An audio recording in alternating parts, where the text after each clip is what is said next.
Pakistani airbase तबाह हुए। ब्रह्मोस की इस ताकत को देखकर दुनिया भी हैरान रह गई, लेकिन डीआरडीओ ब्रह्मोस से भी ताकतवर ब्रह्मास्त्र को लाने की तैयारी में है।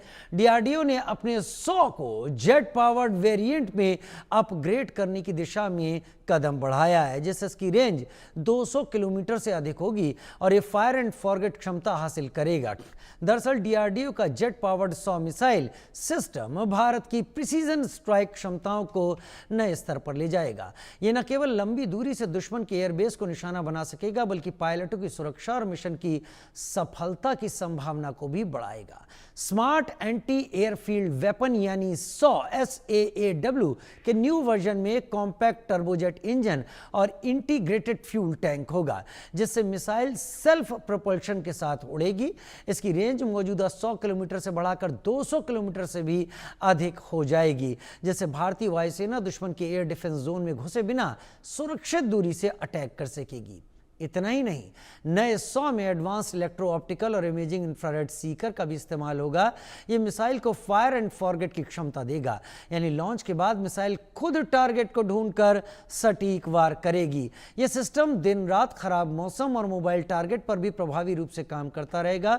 डीआरडीओ ने पहले भी नाग मिसाइल और एयर डिफेंस सिस्टम में इस तकनीक का सफल उपयोग किया है। जेट पावर्ड 100 को सुखोई राफेल पर इंटीग्रेट किया जाएगा, यानी जेट पावर्ड 100 भारत का नया ब्रह्मास्त्र होगा।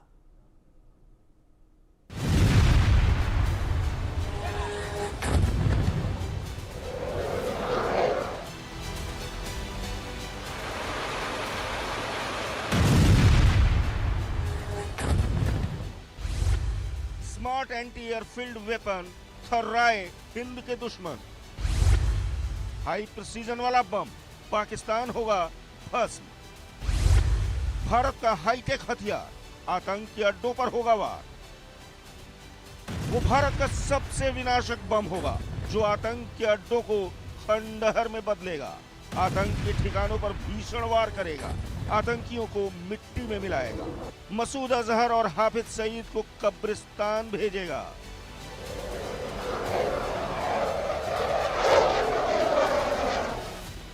इसका वॉर इतना भीषण होगा कि दुश्मन को संभलने का मौका नहीं मिलेगा। पलक झपकते ही ये टारगेट को खत्म करेगा, पाकिस्तान पर कहर बनकर टूटेगा। नाम है 100 यानी smart anti airfield weapon. DRDO ने हैदराबाद रिसर्च सेंटर में इस हथियार को बनाया है। यह एक उच्च सटीक गाइडेड बम है और पूरी तरह स्वदेशी है। इस वेपन की रेंज 100 किलोमीटर है। ये टारगेट को पिन पॉइंट एक्यूरेसी के साथ उड़ा सकता है। यह बम दुश्मन के एयरफील्ड एसेट्स को तबाह करने में सक्षम है। इस बम का वजन 120 किलोग्राम है। ये एक स्टैंड ऑफ हथियार है, जिसका मतलब है कि इसे दूर से लॉन्च किया जा सकता है, फिर भी अपने लक्ष्य को सटीक रूप से भेज सकता है।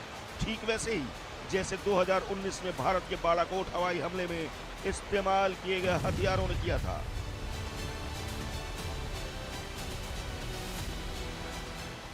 भारतीय वायुसेना इस वेपन को अपने फाइटर जेट में तैनात करेगी, जिससे इन विमानों की मारक क्षमता और बढ़ जाएगी। स्मार्ट एंटी एयरफील्ड वेपन भारतीय वायुसेना के लिए इसलिए भी जरूरी है क्योंकि वायुसेना अपने लड़ाकू विमानों को और भी ज्यादा शक्तिशाली और हाई टेक्नोलॉजी से लैस बनाने की योजना बना रही है। इस कड़ी में स्मार्ट एंटी एयरफील्ड वेपन को सबसे पहले सुखोई 30 में इसे तैनात करने की तैयारी है।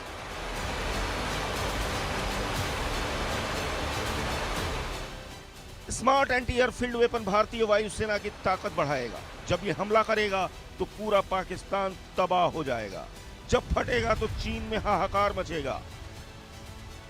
भारत का यह विनाशक हथियार पाकिस्तान और चीन की नींद उड़ाएगा, शहबाज और जिनपिंग की धड़कनें बढ़ाएगा, सटीक हमला कर आतंक के अड्डों को ध्वस्त करेगा। Bureau report, India news.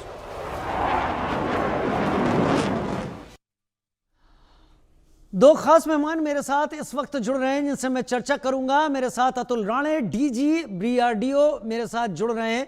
BrahMos project पर एक लंबे वक्त तक इन्होंने अपनी नजर रखी हुई है। और major general retired AJB Jaini, senior defence expert के तौर पर मेरे साथ जुड़ रहे हैं। बहुत स्वागत है आप दोनों ही सीनियर मेहमानों का मेरे साथ जुड़ने के लिए। अतुल राणे साहब, मेरा पहला सवाल आपसे ही होगा। मेरा सवाल यह है कि इससे पहले 100 वेपन 90 से 100 किलोमीटर की रेंज का था, लेकिन जेट के साथ, प्रोपल्शन तकनीक के साथ इसको लाने की जरूरत क्या आ पड़ी और ये कितना घातक होगा? बड़ी बात यहां पर यह भी कि अब इसको अगर अतुल राणे साहब इस चीज को समझा जा रहा है तो ये कितना बड़ा गेम चेंजिंग होगा। इसकी डिजाइनिंग, इसकी तैयारी क्या यूं ही है कि हमने सोचा और उतार दिया, या फिर एक लंबी और कड़ी मेहनत?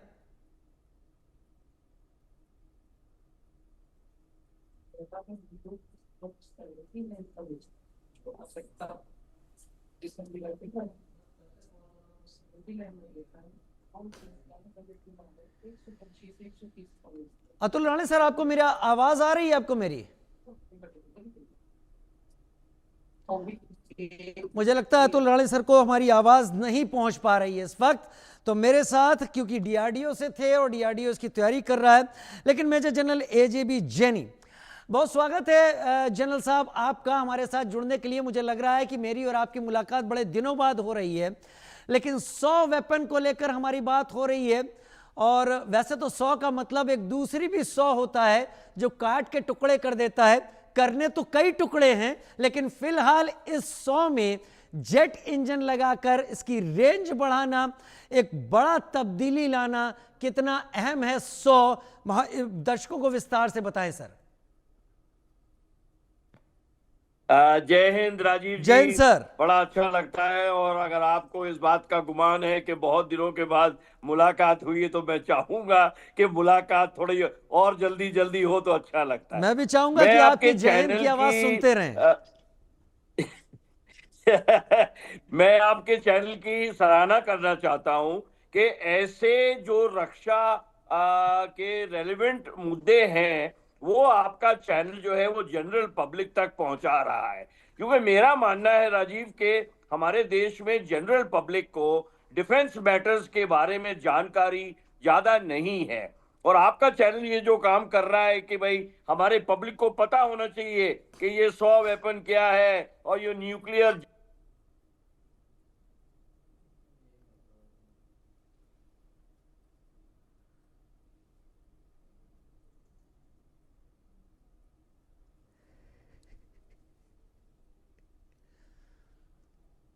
ब्रह्मोस से ताकतवर भारत का ब्रह्मास्त्र, तकनीकी दिक्कतें हैं। मेरे दोनों खास सीनियर वरिष्ठ मेहमान इस वक्त तकनीकी दिक्कतों के कारण कुछ देर के लिए हमसे दूर हैं, बहुत जल्दी हमारे साथ जुड़ेंगे। तो मैं एजेबी जैनी साहब से एक बार फिर से शुरुआत करना चाहूँगा। ये जो वेपन आप देख रहे हैं इसका नाम है 100 स्मार्ट एंटी एयरफील्ड वेपन। यानी ये एक ऐसा वेपन है जिसे हवाई जहाज या फाइटर एयरप्लेन के जरिए छोड़ा जाता है। उसके बाद ये मिसाइल या ये वेपन अपना डायरेक्शन खुद तय करता है, ग्लाइड करते हुए जाता है, खुद सीकर के तौर पर पता लगाता है टारगेट का और उसे जाकर तबाह कर देता है। ये पता लगाना मुश्किल हो जाता है कि ये कहां से आया, किसने छोड़ा और कैसे ये अपने टारगेट पर पहुंचा है। स्मार्ट एंटी एयरफील्ड वेपन की अब तक की रेंज 90 से 100 किलोमीटर की थी, जिसे तैयार किया गया था टारगेट को पिन पॉइंट एक्यूरेसी के साथ ये उड़ा सकता है। डीआरडीओ के जरिए इसे बनाया जा रहा है, सटीक है और एक एंटी एयरफील्ड ग्लाइडेड बम की तरह काम करता है, जिसमें जैसे ही इसे छोड़ा जाता है इसके ग्लाइडिंग विंग्स खुल जाते हैं और फिर ये उड़ता हुआ सीधे अपने ही हिसाब से अपने टारगेट को निशाने पर लेते हुए जाकर ध्वस्त कर देता है। करीब 80 किलोग्राम का इसमें वॉरहेड होता है, 125 किलोग्राम इसका टोटल वेट होता है, करीब 2 मीटर लंबा होता है स्मार्ट एंटी एयरफील्ड वेपन और 100 किलोमीटर तक के टारगेट को तबाह कर देता है।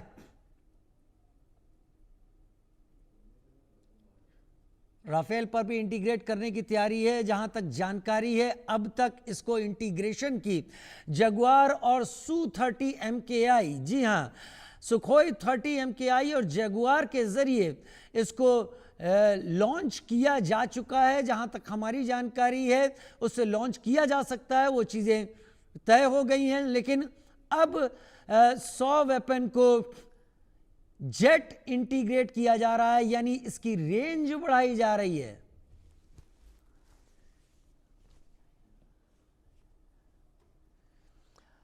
मेजर जनरल एजेपी जैनी, माफी के साथ बड़े दिनों बाद मुलाकात हुई, इसलिए लगता है सिस्टम मेरी और आपकी मुलाकात भूल गया और अब मैंने उसे याद दिला दिया है। एजेपी जैनी साहब, जेट इंटीग्रेटेड ये 100 वेपन कितना बड़ा गेम चेंजर होगा सर? राजीव जी, देखिए, इसका जो ये नया पहल, तो मैं डीआरडीओ की सराहना करना चाहता हूं कि वो इन्होंने इतना आधुनिक ये हथियार बना के रखा है। और सबसे बड़ी बात ये है कि ये टोटली 100% इंडिजिनस है, मतलब हमारे अपने देश में ही बना है।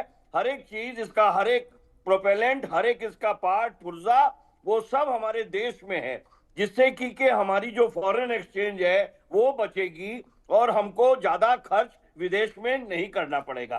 अब इसमें जरूरी बात यह है कि एक तो इसका आकार चेंज किया है और आकार के साथ ही इसका जो मिसाइल सिस्टम है वो टोटली चेंज करके इसको एक क्रूज मिसाइल के माफिक बना दिया है। क्रूज मिसाइल का मतलब है, जैसे आप कह रहे थे, सही तरीके से बोल रहे थे, कि फायर एंड फॉरगेट, एक बटन दबाया, मिसाइल गई और कुछ नहीं करना। मिसाइल अपना हीट सीकिंग करेगी, टारगेट सीकिंग करेगी, डायरेक्शन सीकिंग करेगी और जाके जो भी टारगेट हमने डिसाइड किया है उस पे जाके तहस नहस करेगी।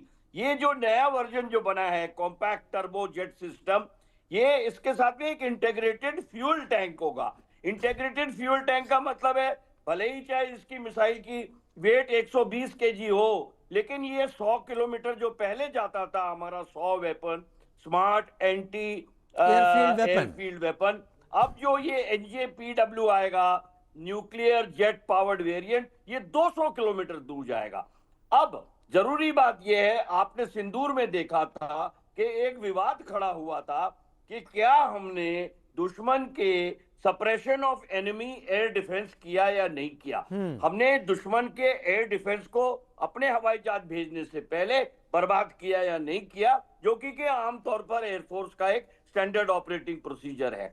अब हमको वो सीआईड की ऑपरेशंस की परवाह नहीं करनी पड़ेगी, क्योंकि हम अपने ही तरफ से, बॉर्डर के अपने ही तरफ से जब NJPW को लॉन्च करेंगे तो 200 किलोमीटर तक ये जाके मार मारेगी और इसमें कोई टेक्नोलॉजी और उसकी कोई प्रॉब्लम नहीं है।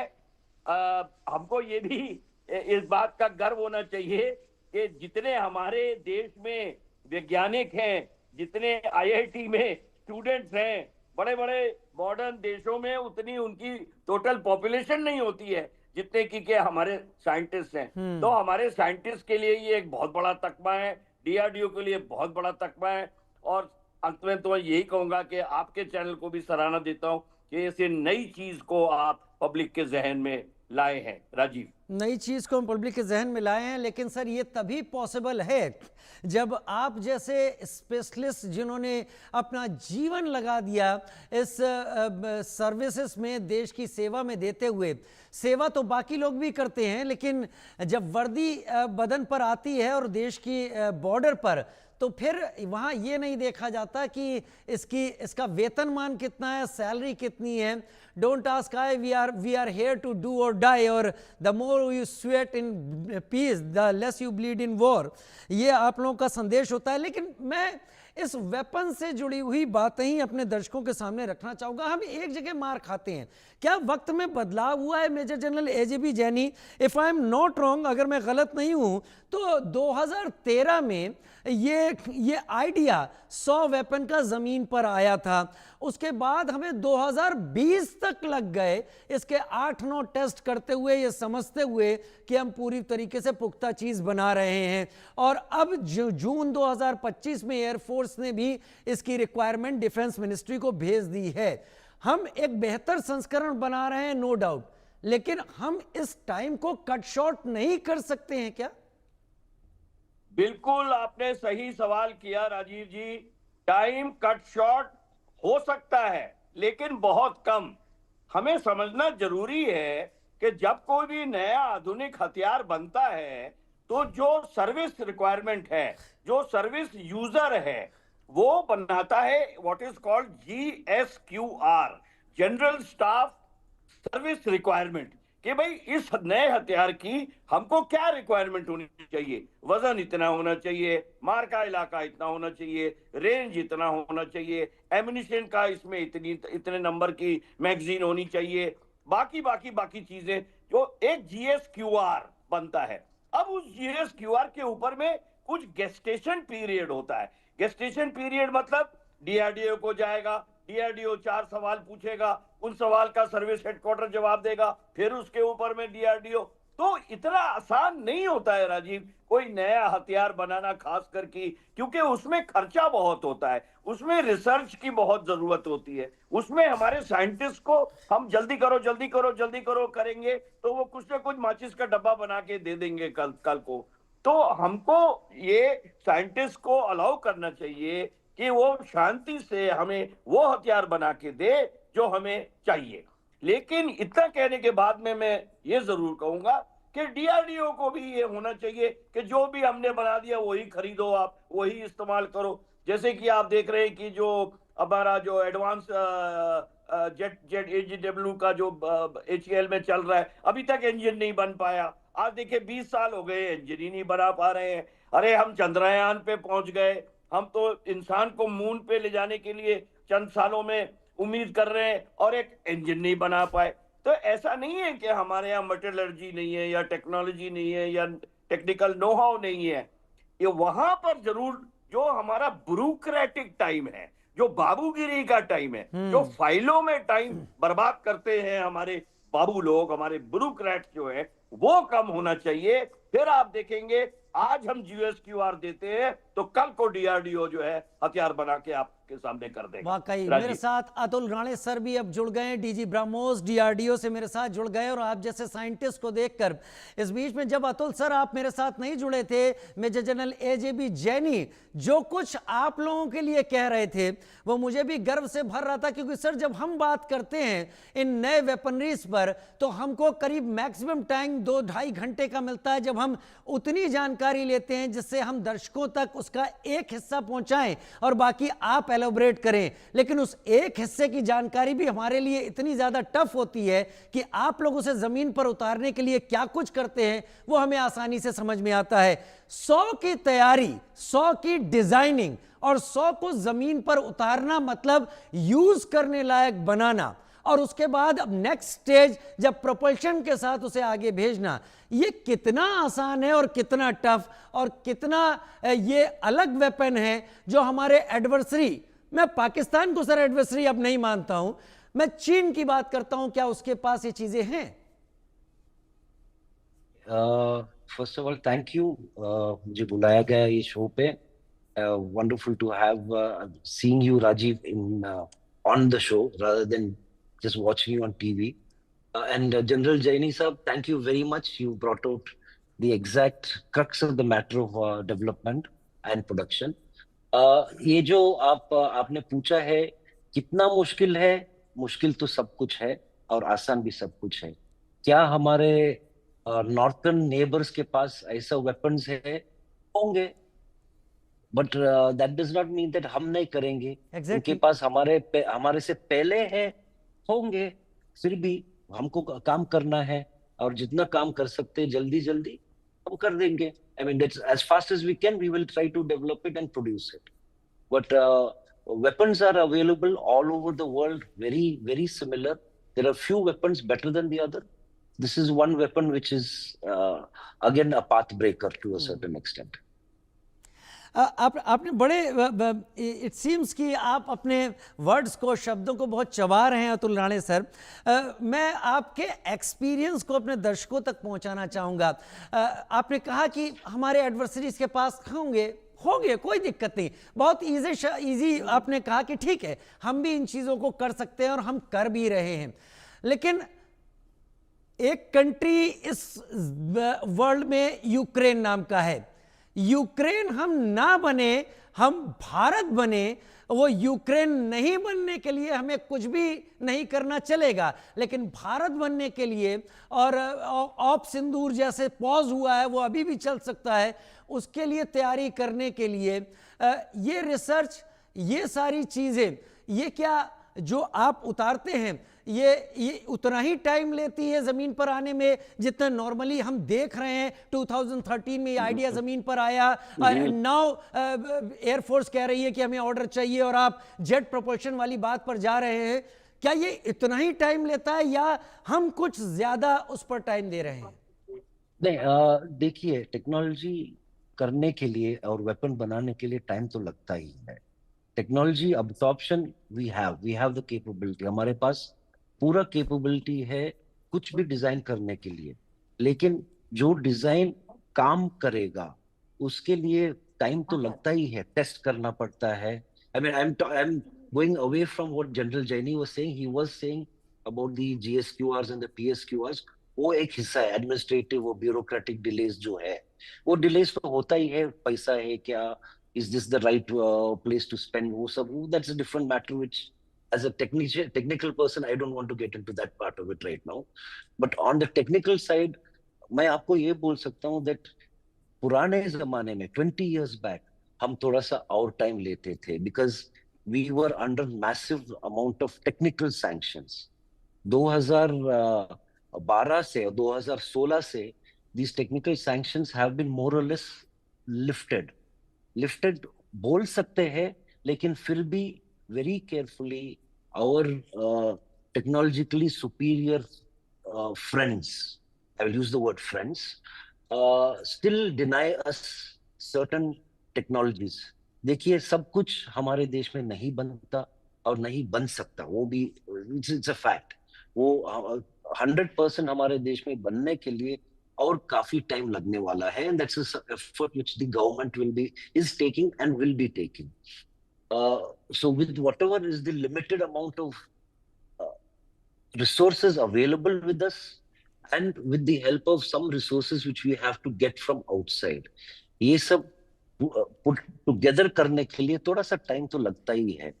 और जो दिस पर्टिकुलर वेपन के बारे में जो आप बोल रहे, 2013 में the project was sanctioned, that is for the first time बोला गया ये लो, ये है पैसा, कीजिए। उस वक्त तक only the groundwork was being done.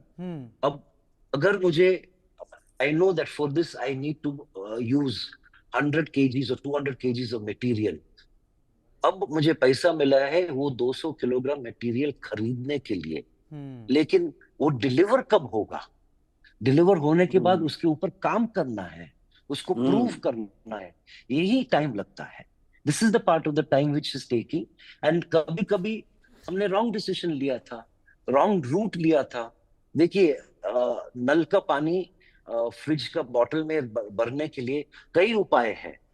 एक उपाय है सीधा नल के नीचे लगा दो, लेकिन आपने फिल्टर किया क्या, फिल्टर करवाना पड़ता है क्या? So there are so many things which we have to look at before we can say that yes, this process and this weapon is fully usable. इसलिए टाइम लगता है। and olden days we used to take more time. अब हमारा strength बढ़ गया है, तजुर्बा, experience has increased.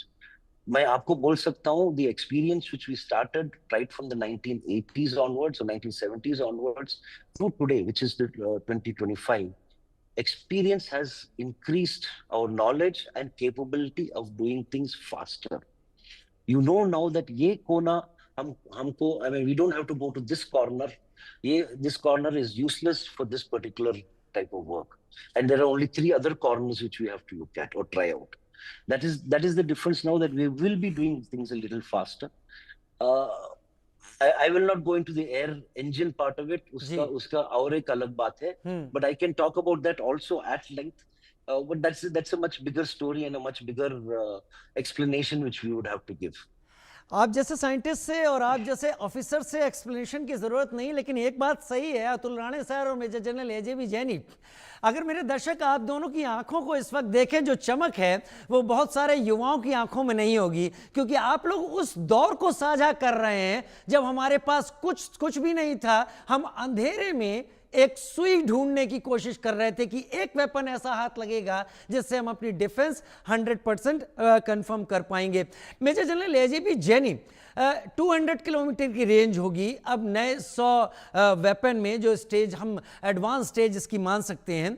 लेकिन जो मान लीजिए हम अपने वेस्टर्न फ्रंट को ही देखते हैं तो 200 किलोमीटर की रेंज उतना सफिशिएंट नहीं मुझे लगती। वैसे मुझे केवल इस तरीके से रखिए कि मैं मीडियम हूँ, मेरे पास सवाल हैं, क्योंकि सरगोदा 250-300 किलोमीटर की रेंज पर जाता है, जैसलमेर से, श्रीगंगानगर से भी ये सारे अहम एयरबेसेस इतनी दूरी पर जाते हैं जिससे कि हम इन एयरबेसेस को वो नुकसान शायद नहीं पहुंचा पाए जो हमने ब्रह्मोस के जरिए किया। हम क्या अचीव करना चाहते हैं ऐसे वेपन के जरिए? क्या वो 100 किलोमीटर की रेंज में जो हमें सीधे नुकसान पहुंचाने के लिए उनकी यूनिट्स हैं, उनके कमांड सेंटर हैं या उनके मिसाइल सेंटर्स हैं, जहां भी, क्या वो हमारे टारगेट के लिए ये वेपन है? ये बात सही है कि हर वेपन हर काम नहीं कर सकता। राजीव, पहले मुझे आप 10 सेकंड दें कि मैं डीजी ब्रह्मोस अतुल राणे साहब को सलाम कर सकूं, क्योंकि आज आमने सामने आए हैं। उनकी ब्रह्मोस जो है ना ही एक ब्रह्मास्त्र हथियार है, बल्कि आपको पता होना चाहिए दर्शकों को 70 देश से ऊपर, more than 7 countries are now wanting to buy this indigenous weapon BrahMos. So I think Atul Rane Saab and his team are doing a wonderful job, and the country needs to be damn proud of them. And sir, then what will they name BrahMos then? क्योंकि हमने तो ब्रह्मपुत्र और Moskva को मिलाकर ब्रह्मोस किया है, वो क्या नाम रखेंगे? अब जो आपका सवाल था राजीव, उसको इस तरीके से समझना है कि जो भी बैटलफील्ड का इलाका होता है उसको 2 हिस्सों में बांटा जाता है। एक तो स्ट्रेटेजिक डेप्थ होती है और एक टैक्टिकल डेप्थ होती है। टैक्टिकल डेप्थ यानी कि हमारे बॉर्डर से तकरीबन 200 किलोमीटर, और स्ट्रेटेजिक डेप्थ 200 किलोमीटर से कितना भी और आगे। अब क्योंकि आपने देखा कि सिंदूर में हमने सरगोदा एयरफील्ड मारा, उनका चकलाला बेस मारा, वो सब हमने ब्रह्मोस से मारा, 400 किलोमीटर दूर ब्रह्मोस से मारा। तो हमारे पास में स्ट्रेटेजिक डेप्थ के वेपन्स हैं, लेकिन हमको इस किस्म का ब्रह्मास्त्र जो अब ये NJPW बना है, न्यूक्लियर जेट पावर्ड वेरिएंट, ये हमारे टैक्टिकल बैटल एरिया के लिए नहीं था। तो जब लड़ाई शुरू हो जाती है तो दुश्मन अपने जो एयर डिफेंस के जो उसके साधन है उनको आगे ले आता है ताकि वो हमारे स्ट्रेटेजिक डेप्थ तक पहुंच सके। जितना आगे आएगा उतना ही हमारा स्ट्रेटेजिक डेप्थ कवर कर पाएगा। तो उसके प्रति अब ये तो एक कैट एंड माउस गेम चलता रहता है, चूहे बिल्ली का। पाकिस्तान तो हमेशा चूहा ही रहेगा, लेकिन हमने जो बिल्ली बनाई है अभी वो ऐसी बनाई है कि जो अगर वो अपने anti aircraft weapons, guns, ground to aircraft weapons, air to air weapons लेके भी आता है अपने टेक्टिकल एरिया में, तो हमारा जो ये न्यू जेट पावर्ड वेरिएंट है जो 100 है उसको major general AJB Jaini, once a soldier always a soldier, और आपकी आंखों में और आपकी बातों में चमक दिख रही है। और Atul Rane sir, it was really an honour for me to have you on my show. आप आए और आपने ये बातें सामने रखी, हमारे दर्शकों ने इन चीज़ों को समझा। मैं उम्मीद करूंगा आगे भी अगर आपको हमारे पास हम निमंत्रण दें तो आप दोनों मना नहीं करेंगे, समय जरूर देंगे। आपके अनुभवों को हम नए हथियारों के जरिए अपने दर्शकों के सामने